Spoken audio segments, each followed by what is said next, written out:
Une équipe américaine a détecté pour la première fois une preuve indirecte de l'existence d'une atmosphère autour d'une super-Terre. De nombreuses atmosphères d'exoplanètes gazeuses ont déjà pu être analysées. Les scientifiques ont notamment détecté la présence de vapeur d'eau, de méthane ou encore de dioxyde de carbone.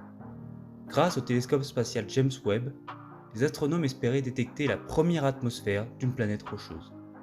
Malheureusement, aucune atmosphère n'a encore pu être confirmée directement autour d'une planète semblable à la Terre.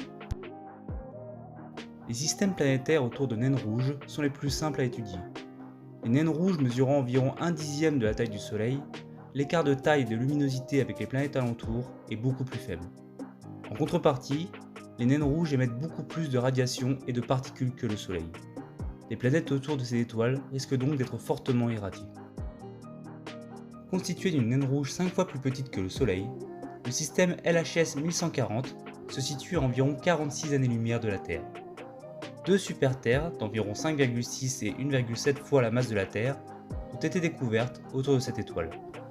La plus massive, LHS 1140b, fait le tour de son étoile en 24,7 jours, mais reçoit moins de la moitié du flux stellaire reçu par la Terre. Elle se situe ainsi dans la zone habitable de son étoile.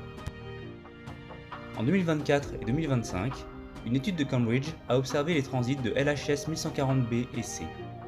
L'étude a ainsi démontré la présence d'une quantité importante d'hélium autour de la planète LHS 1140b.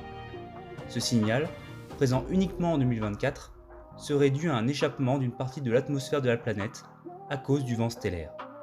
Ce résultat serait donc la preuve indirecte que LHS 1140b dispose d'une atmosphère potentiellement riche en hélium.